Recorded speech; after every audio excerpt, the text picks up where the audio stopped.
ओम तत्सत। श्री गणेशाय नमः। श्रीमद् भागवत महापुराणम स्कंद 11।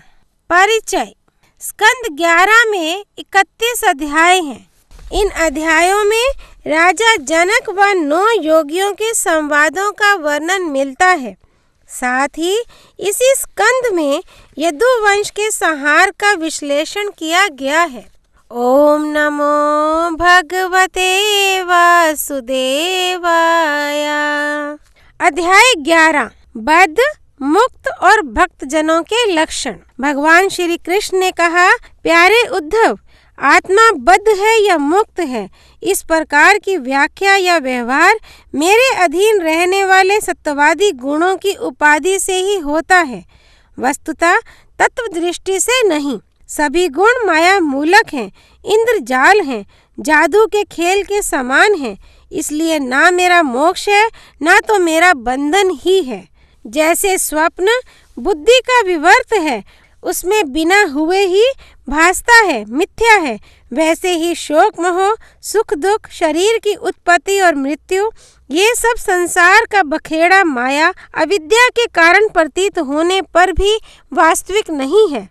उद्धव, शरीरधारियों को मुक्ति का अनुभव कराने वाली आत्मविद्या और बंधन का अनुभव कराने वाली अविद्या, ये दोनों ही मेरी अनादि शक्तियां हैं। मेरी माया से ही इनकी रचना हुई है, इनका कोई वास्तविक अस्तित्व नहीं है।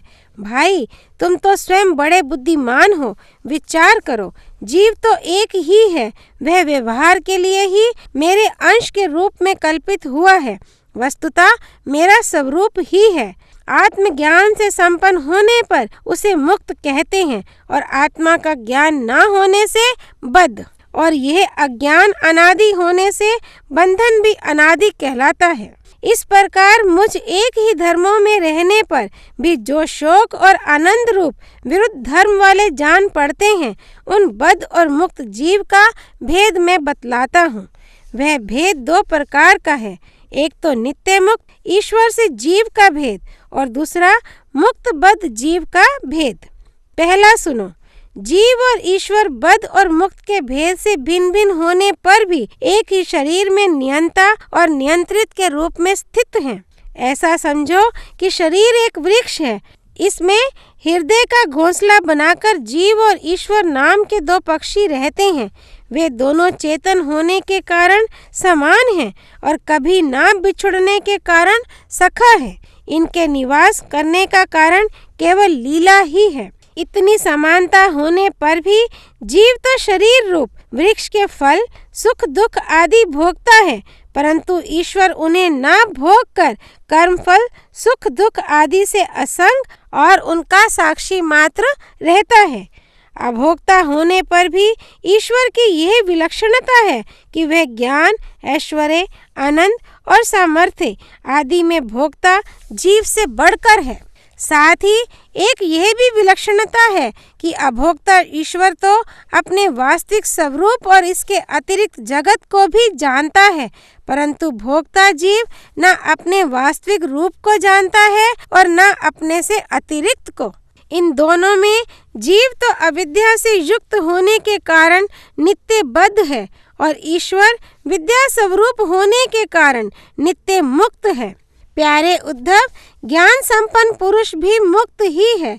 जैसे स्वप्न टूट जाने पर जगा हुआ पुरुष स्वप्न के स्मरणीय शरीर से कोई संबंध नहीं रखता, वैसे ही ज्ञानी पुरुष सूक्ष्म और स्थूल शरीर में रहने पर भी उनसे किसी प्रकार का संबंध नहीं रखता, परंतु अज्ञानी पुरुष वास्तव में शरीर से कोई संबंध ना रखने पर भी अज्ञान के कारण शरीर में ही स्थित रहता है। जैसे स्वप्न देखने वाला पुरुष स्वप्न देखते समय स्वप्निक शरीर में बंध जाता है। व्यवहार आदि में इंद्रियां शब्द स्पर्शादि विषयों को ग्रहण करती हैं, क्योंकि यह तो नियम ही है कि गुण ही गुण को ग्रहण करते हैं, आत्मा नहीं। इसलिए जिसने अपने निर्विकार आत्म स्वरूप को समझ लिया है, वह उन विषयों के ग्रहण त्याग में किसी प्रकार का अभिमान नहीं करता। ये शरीर प्रारब्ध के अधीन है, इससे शारीरिक और मानसिक जितने भी कर्म होते हैं सब गुणों की प्रेरणा से ही होते हैं। अज्ञानी पुरुष झूठ मूठ अपने को उन ग्रहण त्याग आदि कर्मों का कर्ता मान बैठता है और इसी अभिमान के कारण वह बंध जाता है। प्यारे उद्धव, पूर्वोक्त पद्धति से विचार करके विवेकी पुरुष समस्त विषयों से विरक्त रहता है और सोने बैठने, घूमने फिरने, नहाने, देखने, छूने, सूंघने, खाने और सुनने आदि क्रियाओं में अपने को कर्ता नहीं मानता, बल्कि गुणों को ही कर्ता मानता है। गुण ही सभी कर्मों के कर्ता भोगता है। ऐसा जानकर विद्वान पुरुष कर्म वासना और फलों से नहीं बंधते। वे प्रकृति में रहकर भी वैसे ही असंग रहते हैं जैसे स्पर्श आदि से आकाश, जल की आर्द्रता आदि से सूर्य और गंध आदि से वायु। उनकी विमल बुद्धि की तलवार असंग भावना की शान से और भी तीखी हो जाती है और वे उससे अपने सारे संशय संदेहों को काट कूट कर फेंक देते हैं। जैसे कोई स्वप्न से जाग उठा हो, उसी प्रकार वे इस भेद बुद्धि के भ्रम से मुक्त हो जाते हैं। जिनके प्राण, इंद्रिय, मन और बुद्धि की समस्त चेष्टाएं बिना संकल्प के होती हैं, वे देह में स्थित रहकर भी उसके गुणों से मुक्त हैं। उन तत्वज्ञ मुक्त पुरुषों के शरीर को चाहे हिंसक लोग पीड़ा पहुंचाएं और चाहे कभी कोई दैव योग से पूजा करने लगे, वे ना तो किसी के सताने से दुखी होते हैं और ना पूजा करने से सुखी। जो समदर्शी महात्मा गुण और दोष की भेद दृष्टि से ऊपर उठ गए हैं, वे ना तो अच्छे काम करने वाले की स्तुति करते हैं और ना बुरे काम करने वाले की निंदा। ना वे किसी की अच्छी बात सुनकर उसकी सराहना करते हैं और ना बुरी बात सुनकर किसी को झिड़कते ही हैं। जीवन मुक्त पुरुष ना तो कुछ भला या बुरा काम करते हैं, ना कुछ भला या बुरा कहते हैं और ना सोचते ही हैं। वे व्यवहार में अपनी समान वृत्ति रखकर आत्मानंद में ही मगन रहते हैं और जड़ के समान मानो कोई मूर्ख हो, इस प्रकार विचरण करते रहते हैं। प्यारे उद्धव, जो पुरुष वेदों का तो पारगामी विद्वान हो परंतु पर ब्रह्म के ज्ञान से शून्य हो, उसके परिश्रम का कोई फल नहीं है। वह तो वैसा ही है जैसे बिना दूध की गाय का पालने वाला। दूध ना देने वाली गाय, व्यभिचारिणी स्त्री, पराधीन शरीर, दुष्ट पुत्र, सतपात्र के प्राप्त होने पर भी दान ना किया हुआ धन और मेरे गुणों से रहित वाणी व्यर्थ है। इन वस्तुओं की रखवाली करने वाला दुख पर दुख ही भोगता रहता है। इसलिए उद्धव, जिस वाणी में जगत की उत्पत्ति, स्थिति और परले रूप मेरी लोक पावन लीला का वर्णन ना हो और लीला अवतारों में भी मेरे लोकप्रिय राम कृष्ण आदि अवतारों का जिसमें यशोगान ना हो, वह वाणी वंध्या है। बुद्धिमान पुरुष को चाहिए कि ऐसी वाणी का उच्चारण एवं श्रवण ना करे। प्रिय उद्धव, जैसा कि ऊपर वर्णन किया गया है, आत्म जिज्ञासा और विचार के द्वारा आत्मा में जो अनेकता का भ्रम है उसे दूर कर दे और मुझ सर्वव्यापी परमात्मा में अपना निर्मल मन लगा दे तथा संसार के व्यवहारों से उपराम हो जाए। यदि तुम अपना मन पर ब्रह्म में स्थिर ना कर सको तो सारे कर्म निरपेक्ष होकर मेरे लिए ही करो। मेरी कथाएं समस्त लोगों को पवित्र करने वाली एवं कल्याण स्वरूपिणी हैं। श्रद्धा के साथ उन्हें सुनना चाहिए। बार बार मेरे अवतार और लीलाओं का गान, स्मरण और अभिनय करना चाहिए। मेरे आश्रित रहकर मेरे ही लिए धर्म, काम और अर्थ का सेवन करना चाहिए। प्रिय उद्धव, जो ऐसा करता है उसे मुझ अविनाशी पुरुष के प्रति अनन्य प्रेममय भक्ति प्राप्त हो जाती है। भक्ति की प्राप्ति सत्संग से होती है। जिसे भक्ति प्राप्त हो जाती है वह मेरी उपासना करता है, मेरे सानिध्य का अनुभव करता है। इस प्रकार जब उसका अंतःकरण शुद्ध हो जाता है तब वह संतों के उपदेशों के अनुसार उनके द्वारा बताए हुए मेरे परम पद को, वास्तविक स्वरूप को सहज में ही प्राप्त हो जाता है। उद्धव जी ने पूछा, भगवान, बड़े बड़े संत आपकी कीर्ति का गान करते हैं। आप कृपया बतलाइए कि आपके विचार से संत पुरुष का क्या लक्षण है। आपके प्रति कैसी भक्ति करनी चाहिए जिसका संत लोग आदर करते हैं। भगवान, आप ही ब्रह्मा आदि श्रेष्ठ देवता, सत्य आदि लोक और चराचर जगत के स्वामी हैं। मैं आपका विनीत, प्रेमी और शरणागत भक्त हूँ। आप मुझे भक्ति और भक्त का रहस्य बतलाइए। भगवान, मैं जानता हूँ कि आप प्रकृति से परे पुरुषोत्तम एवं चिदाकाश स्वरूप ब्रह्म हैं। आपसे भिन्न कुछ भी नहीं है। फिर भी आपने लीला के लिए स्वेच्छा से ही यह अलग शरीर धारण करके अवतार लिया है। इसलिए वास्तव में आप ही भक्ति और भक्त का रहस्य बतला सकते हैं। भगवान श्री कृष्ण ने कहा, प्यारे उद्धव, मेरा भक्त कृपा की मूर्ति होता है। वह किसी भी प्राणी से वैर भाव नहीं रखता और घोर से घोर दुख भी प्रसन्नता पूर्वक सहता है। उसके जीवन का सार है सत्य और उसके मन में किसी प्रकार की पाप वासना कभी नहीं आती। वह समदर्शी और सबका भला करने वाला होता है। उसकी बुद्धि कामनाओं से कलुषित नहीं होती। वह संयमी, मधुर स्वभाव और पवित्र होता है। संग्रह परिग्रह से सर्वथा दूर रहता है। किसी भी वस्तु के लिए वह कोई चेष्टा नहीं करता। परिमित भोजन करता है और शांत रहता है। उसकी बुद्धि स्थिर होती है। उसे केवल मेरा ही भरोसा होता है और वह आत्म तत्व के चिंतन में सदा संलग्न रहता है। वह प्रमाद रहित, गंभीर स्वभाव और धैर्यवान होता है।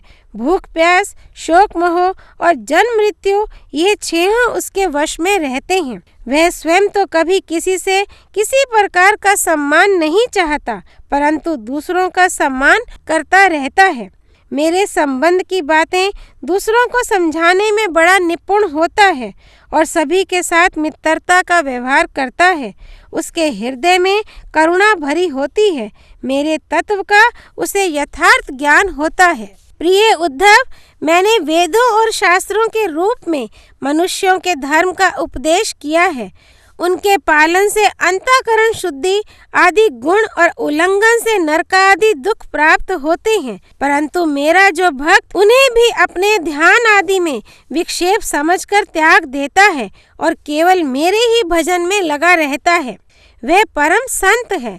मैं कौन हूँ, कितना बड़ा हूँ, कैसा हूँ, इन बातों को जाने चाहे ना जाने, किंतु जो अनन्य भाव से मेरा भजन करते हैं वे मेरे विचार से मेरे परम भक्त हैं। प्यारे उद्धव, मेरी मूर्ति और मेरे भक्तजनों का दर्शन, स्पर्श, पूजा, सेवा, शुश्रूषा, स्तुति और प्रणाम करे तथा मेरे गुण और कर्मों का कीर्तन करे। उद्धव, मेरी कथा सुनने में श्रद्धा रखे और निरंतर मेरा ध्यान करता रहे। जो कुछ मिले वह मुझे समर्पित कर दे और दासे भाव से मुझे आत्मनिवेदन करे। मेरे दिव्य जन्म और कर्मों की चर्चा करे। जन्माष्टमी, रामनवमी आदि पर्वों पर आनंद मनावे और संगीत, नृत्य, बाजे और समाजों द्वारा मेरे मंदिरों में उत्सव करावे। वार्षिक त्योहारों के दिन मेरे स्थानों की यात्रा करे, जुलूस निकाले तथा विविध उपहारों से मेरी पूजा करे। वैदिक अथवा तांत्रिक पद्धति से दीक्षा ग्रहण करे। मेरे व्रतों का पालन करे। मंदिरों में मेरी मूर्तियों की स्थापना में श्रद्धा रखे। यदि यह काम अकेला ना कर सके तो औरों के साथ मिलकर उद्योग करे। मेरे लिए पुष्प वाटिका, बगीचे, क्रीड़ा के स्थान, नगर और मंदिर बनवावे। सेवक की भांति श्रद्धा भक्ति के साथ निष्कपट भाव से मेरे मंदिरों की सेवा शुश्रूषा करे। झाड़े बुहारे, लिपे पोते, छिड़काव करे और तरह तरह के चौक पूरे। अभिमान ना करे, दंभ ना करे, साथ ही अपने शुभ कर्मों का ढिंढोरा भी ना पीटे। प्रिय उद्धव, मेरे चढ़ावे की, अपने काम में लगाने की बात तो दूर रही, मुझे समर्पित दीपक के प्रकाश से भी अपना काम ना ले। किसी दूसरे देवता की चढ़ाई हुई वस्तु मुझे ना चढ़ावे। संसार में जो वस्तु अपने को सबसे प्रिय, सबसे अभिष्ट जान पड़े वह मुझे समर्पित कर दे। ऐसा करने से वह वस्तु अनंत फल देने वाली हो जाती है। भद्र, सूर्य, अग्नि, ब्राह्मण, गौ, वैष्णव, आकाश, वायु, जल, पृथ्वी, आत्मा और समस्त प्राणी ये सब मेरी पूजा के स्थान हैं। प्यारे उद्धव, ऋग्वेद, यजुर्वेद और सामवेद के मंत्रों द्वारा सूर्य में मेरी पूजा करनी चाहिए। हवन के द्वारा अग्नि में, आतिथ्य द्वारा श्रेष्ठ ब्राह्मण में और हरी हरी घास आदि के द्वारा गौ में मेरी पूजा करें। भाई बंधु के समान सत्कार के द्वारा वैष्णव में, निरंतर ध्यान में लगे रहने से हृदय आकाश में, मुख्य प्राण समझने से वायु में और जल पुष्प आदि सामग्रियों द्वारा जल में मेरी आराधना की जाती है। गुप्त मंत्रों द्वारा न्यास करके मिट्टी की वेदी में, उपयुक्त भोगों द्वारा आत्मा में और समदृष्टि द्वारा संपूर्ण प्राणियों में मेरी आराधना करनी चाहिए, क्योंकि मैं सभी में क्षेत्रज्ञ आत्मा के रूप में स्थित हूँ। इन सभी स्थानों में शंख, चक्र, गदा, पद्म धारण किए 4 भुजाओं वाले शांत मूर्ति श्री भगवान विराजमान हैं। ऐसा ध्यान करते हुए एकाग्रता के साथ मेरी पूजा करनी चाहिए। इस प्रकार जो मनुष्य एकाग्र चित्त से यज्ञ यागादि इष्ट और कुआं बावली बनवाना आदि पूर्त कर्मों के द्वारा मेरी पूजा करता है, उसे मेरी श्रेष्ठ भक्ति प्राप्त होती है तथा संत पुरुषों की सेवा करने से मेरे स्वरूप का ज्ञान भी हो जाता है। प्यारे उद्धव, मेरा ऐसा निश्चय है कि सत्संग और भक्ति योग इन 2 साधनों का एक साथ ही अनुष्ठान करते रहना चाहिए। प्रायः इन दोनों के अतिरिक्त संसार सागर से पार होने का कोई और उपाय नहीं है, क्योंकि संत पुरुष मुझे अपना आश्रय मानते हैं और मैं सदा सर्वदा उनके पास रहता हूँ। प्यारे उद्धव, अब मैं तुम्हें एक अत्यंत गोपनीय परम रहस्य की बात बतलाऊंगा, क्योंकि तुम मेरे प्रिय सेवक, हितैषी, सुहृद और प्रेमी सखा हो, साथ ही सुनने के भी इच्छुक हो। अध्याय 11 संपूर्ण। श्री विष्णु भगवान की जय। द्वारकाधीश भगवान श्री कृष्ण की जय। द्वारकापुरी की जय। श्री कृष्णार्पणमस्तु। वृंदावन बांके बिहारी लाल की जय। जय जय श्री राधे।